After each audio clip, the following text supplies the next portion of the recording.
Hello, hello les amis de la chaîne Animanimus Tarot, heureux de vous retrouver aujourd'hui et je vous propose de regarder ensemble quels sont les messages que vos guides souhaitent vous transmettre pour la période du 15 décembre au 15 janvier 2024.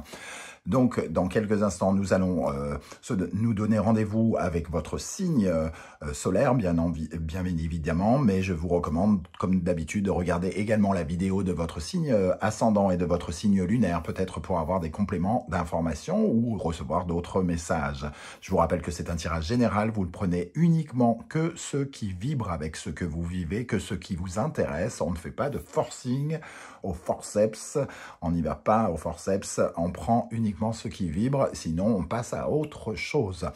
Dans la barre d'infos, juste en dessous, vous trouverez différents liens qui vous mèneront vers les guidances que j'ai effectuées pour votre signe récemment, comme par exemple quelles sont les bonnes surprises qui vous attendent pendant le premier semestre 2024, ainsi que les bonnes surprises qui vous attendent en janvier 2024. Deux vidéos distinctes, différentes. Et vous retrouverez également la guidance de décembre 2023, la guidance de janvier 2024. Voilà de quoi passer un petit peu de temps en ma compagnie. Vous trouverez également mon adresse email si vous désirez des renseignements pour les tirages personnalisés. Allez, à tout de suite avec votre signe. Hello, hello les amis taureaux, ascendant taureau, signe lunaire en taureau, bienvenue pour cette guidance. Aujourd'hui, nous regardons quels sont les messages que vos guides cherchent à vous transmettre pour la période du 15 décembre au 15 janvier 2024. Alors bien sûr, c'est une période qui peut parler à certains d'entre vous dès à présent et parler à d'autres un peu plus tard pendant le mois de janvier. N'hésitez pas à revenir sur ce tirage si toutefois il ne vous parlait pas dès à présent. Et pourquoi pas à consulter les vidéos de votre signe ascendant et de votre signe lunaire pour avoir d'autres messages et d'autres éclaircissements, pourquoi pas. Je vous rappelle que c'est un tirage général qui ne peut pas parler à tous les taureaux de la même façon. Vous prenez uniquement les messages qui vibrent avec ce que vous vivez et sinon vous passez à autre chose. Avec l'oracle du soleil levant, quelle est l'énergie de ces messages, de ce message que cherchent à vous transmettre les guides? N'oubliez pas de liker, de partager et de vous abonner à la chaîne, je vous en remercie. Alors ici, nous avons l'énergie du chiffre 4 qui au Japon est un chiffre qui porte malheur. Alors, est-ce que les taureaux auraient l'impression qu'ils ont la shkumun ou quelque chose comme ça? Ou est-ce qu'il y a une période de tristesse, de déprime, une douleur qui a du mal à passer, quelque chose que l'on ressent au plus profond de soi, comme si on avait l'impression que le ciel nous tombait sur la tête en permanence et qu'on n'arrivait pas à s'épanouir. Le chiffre 4, en tout cas, nous invite à nous réapproprier notre vie après la douleur. Elle nous invite à être dans le compromis, dans le compromis avec entre guillemets, cette douleur pour pouvoir justement avancer. Ça nous parle de résilience, ça nous parle de désillusion. Alors, on a peut-être le sentiment que les choses ne se passent pas comme on veut, mais est-ce qu'il n'y a pas une nécessité ici, d'après vos guides, d'ouvrir un peu les yeux par rapport à quelque chose? Parce que souvent, quand on se sent, la shkumun autour de nous, quand on se sent déçu, on a l'impression que ça peut nous stopper. Mais ici, il y a aussi quand même cette main qui vous est proposée pour sortir un petit peu de cet état. J'ai l'impression qu'il y a des circonstances qui peuvent vous aider, mais que vous avez peur la possibilité de les voir parce que vous êtes tourné plutôt vers le côté sombre que du côté lumière. Ça nous parle d'une vie que vous considérez peut-être un peu en désordre pour une raison X ou Y, dans un domaine de votre vie, bien évidemment. Ça ne veut pas dire que tout était sombre, mais peut-être que vous êtes tourné vers une certaine forme de tristesse sans voir le positif d'une situation ici. On va essayer d'en savoir plus. En tout cas, le chiffre 4 au Japon porte malheur parce qu'il se prononce quasiment comme le mot mort et on sent qu'on est un peu cloîtré ici dans une zone d'ombre et qu'on refuse de voir un peu cet éclair et cette main qui nous est tendue. La main qui est tendue par les circonstances, par la vie, par nous-mêmes, si on accepte de se donner la main pour sortir de cet état. On va essayer d'en savoir un peu plus avec le reste du tirage, bien entendu. Notamment avec le tarot de Marseille, nous avons le diable ici qui apparaît. Nous avons le 5 de denier qui confirme un peu cet état. Et le roi de bâton. Ici, on voit qu'il y a des peurs, sans doute. Hein. Le diable nous parle de peur. Les amis taureaux, on souligne le fait que peut-être vous vous sentez impuissant ou que vous êtes, par rapport à une situation, que vous pensez ne pas avoir les capacités ici de gérer les choses. Hein. Le roi de bâton, c'est celui qui, bien au contraire, est capable de réaliser exactement ce qu'il veut. Mais dans son dos, il y a une ombre ici, l'ombre du 5 de denier et du diable. Le diable va représenter le fait que vous êtes lié à quelque chose de toxique, peut-être une blessure, un sentiment que effectivement on se sent seul, abandonné, peut-être dans certains projets par exemple. Vous essayez de mettre des choses en place, peut-être avec le roi de bâton, et vous avez l'impression qu'il y a toujours quelque chose qui vous rend incapable, impuissant de vous en sortir. Le 5 de denier nous fait dépasser, nous dit qu'on peut dépasser toutes les situations, qu'il y a toujours des résolutions possibles, qu'il y a toujours des solutions à toutes les situations, à partir du moment où on accepte soit de regarder la situation différemment, soit de regarder ailleurs, hein, une situation qui est peut-être moins correcte dans un premier temps, mais qui a le mérite d'exister. Hein. Donc on souligne quand même ici qu'il y a un lien toxique avec quelque chose et j'ai l'impression que c'est plus une peur ou une peur de manquer. Le 5 de denier et le diable ici vont nous parler d'argent aussi. Hein. Pour certains, on souligne peut-être le fait que vous avez peur de manquer d'argent pour vous lancer dans de nouveaux projets, pour faire exactement ce que vous voulez.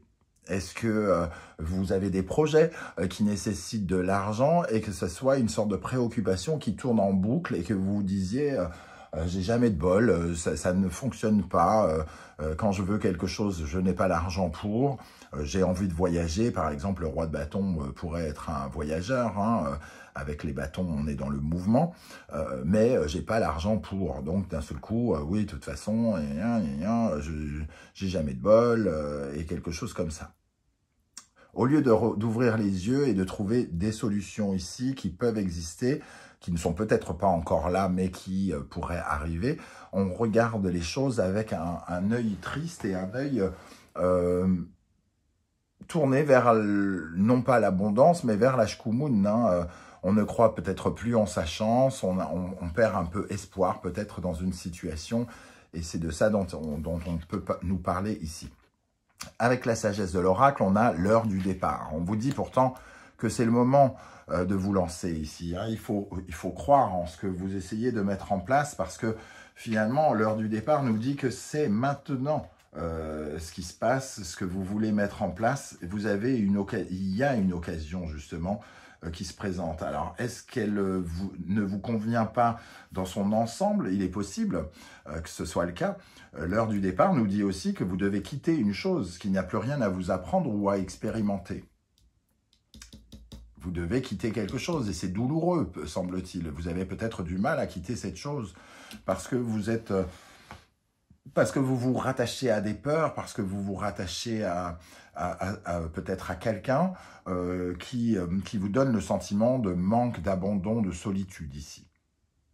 On a l'impression d'être seul pour se lancer dans quelque chose, alors que ce départ, il est pour vous à nouveau l'occasion d'un nouveau voyage, l'occasion d'aller vers vos propres désirs, vers peut-être une certaine forme d'entrepreneuriat.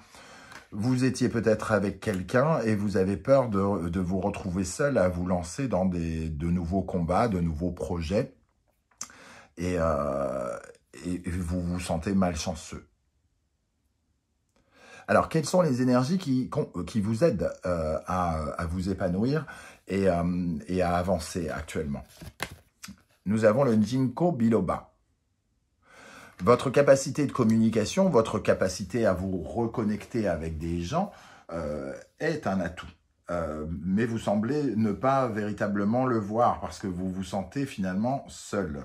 Le Ginkgo biloba qui nous parle justement des rencontres potentielles, qui nous parle des symbioses, des rendez-vous que l'on pourrait avoir, d'une certaine forme de compromis qu'on pourrait avoir avec des personnes, nous dit que vous avez des solutions liées peut-être avec quelqu'un d'autre.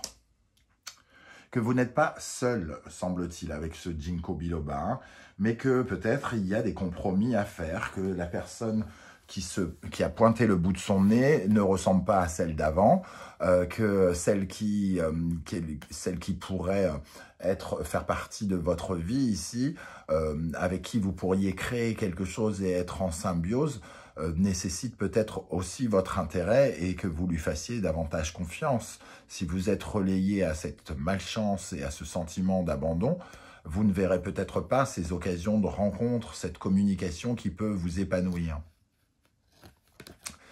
Avec le 9 de bâton nous invite à multiplier les mouvements, à avancer, à être dans l'expansion et à ne pas refuser le combat. Malgré les griffures ici, les griffures de rosier qui vous ont abîmé, on vous engage, on vous invite, les guides vous invitent à ne rien lâcher, à ne pas abandonner pour aller vers cette rencontre qui vous est destinée, semble-t-il.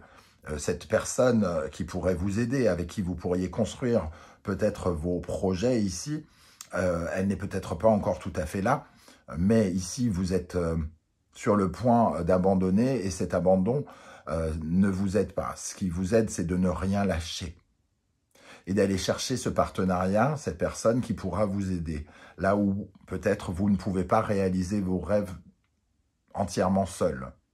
Pourtant, vous avez l'envergure avec le roi de bâton, hein, d'avoir exactement ce que vous voulez, d'entreprendre ce que vous voulez. Le roi de bâton, c'est l'auto-entrepreneur, c'est celui qui peut faire les choses tout seul. Mais ici, on a le sentiment qu'on ne peut pas, qu'on en est incapable, qu'on n'a pas les capacités, qu'il nous manque de l'argent, qu'il nous manque de la confiance en soi. Hein. Le roi de bâton, il est censé l'avoir, cette confiance en soi. On vous dit ici, les guides vous disent, ne rien lâcher, c'est la détermination, c'est votre chance ici. C'est ce qui vous aide à avancer hein, et à votre épanouissement. Qu'est-ce qui, au contraire, mériterait d'être retravaillé d'après vos guides ici pour pouvoir avancer? Maneki-Neko. Bon, ici, on a un peu le blanc, le noir, hein, si on peut dire, le côté opposé des cartes. Ici, c'est la malchance et le Maneki-Neko, c'est la chance. On vous invite à croire à votre chance, à être plutôt, à vous reconnecter avec la chance, à vous reconnecter avec l'abondance, la prospérité, avec vos capacités plutôt qu'avec vos manques ici. Plutôt que de voir la tristesse, le manque de confiance en vous, ayez beaucoup plus d'espoir, nous dit ce Maneki-Neko. Une rencontre est sur le point d'arriver, j'ai l'impression, pour vous aider à avancer dans vos projets. Mais il faut y croire. Il faut vous laisser guider par ce travail ici. Vous avez le sentiment, peut-être, avec le 3 de denier, vous avez le sentiment, vous auriez envie, par exemple, de vous lancer tout seul, mais vous avez quand même le sentiment que ça ne marche pas.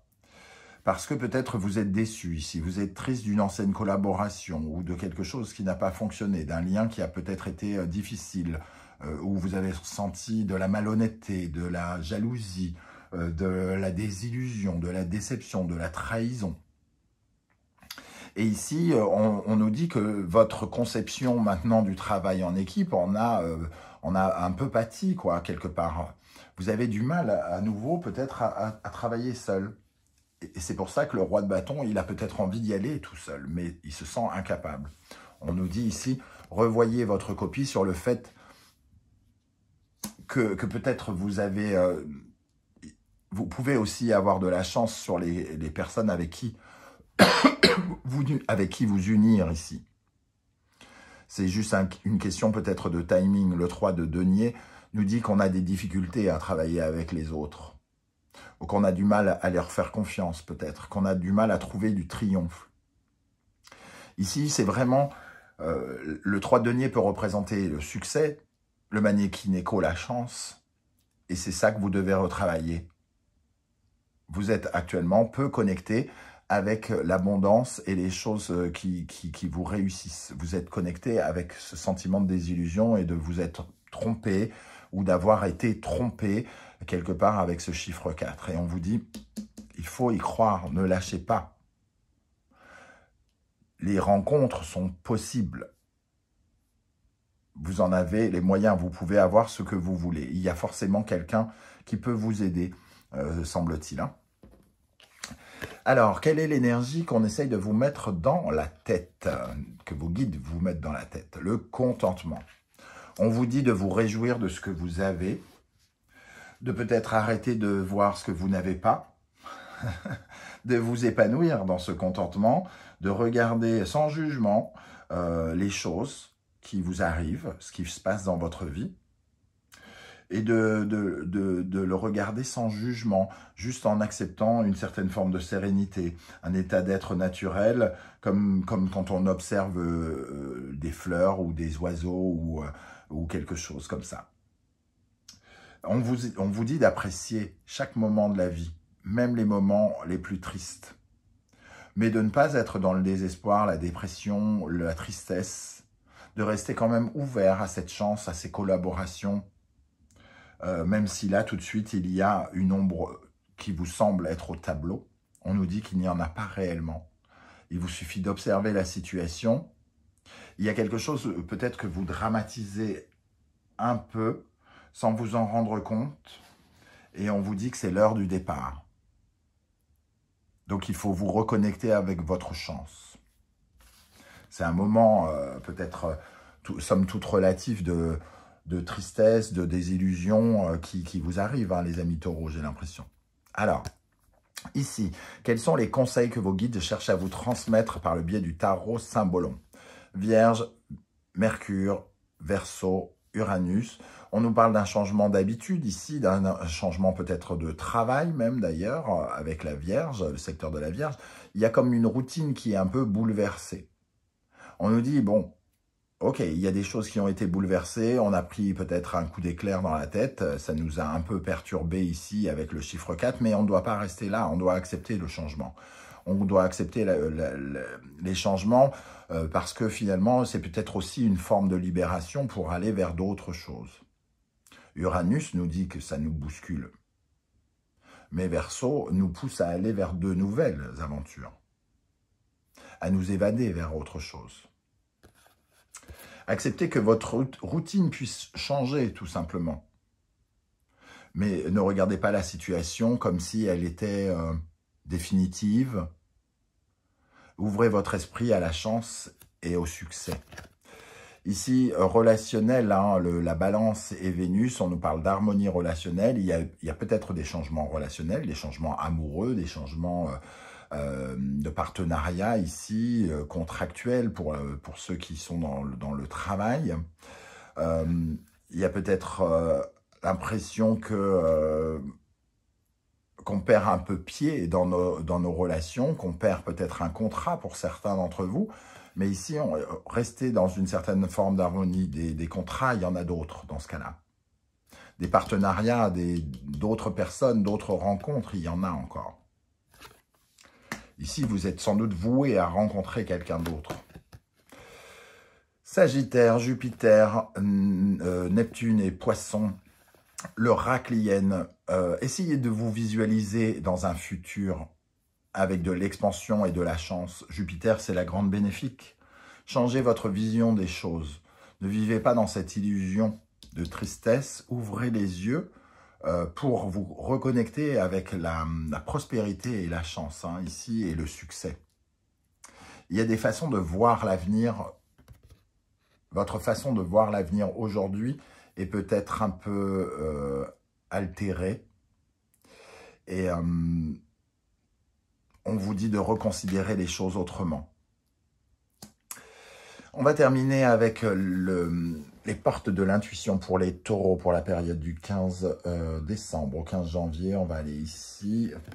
Les aides, quoi que vous entrepreniez, des aides invisibles vous soutiennent. N'oubliez pas ça. Ici, il y a d'autres rencontres, il y a d'autres contrats, il y a d'autres soutiens. Mais pour ça, il faut y croire. La longue vue, mettez le focus sur votre intuition pour une nouvelle vision. La nouvelle vision, ici, voyez plus large, voyez plus grand que que le trou de la serrure dans lequel vous regardez actuellement et qui vous semble un peu obscur. Hein. La logique, envisagez votre difficulté sous un nouvel angle, irrationnel cette fois, et la solution apparaîtra. Toutes les solutions ne sont pas dans le concret, là, tout de suite, maintenant. Ils sont aussi dans la perception que l'on a des choses, dans notre façon de ressentir les choses. Plus on ressent les choses avec tristesse, avec incapacité, abandon, et moins on voit de solutions. L'espoir nous permet de voir autrement des solutions. Voilà les messages que je ressens pour vous, les amis taureaux. Je ne sais pas du tout si ça va vous parler ou non. J'espère que vous serez nombreux à venir commenter juste en dessous de la vidéo pour me dire un peu comment vous ressentez tout cela.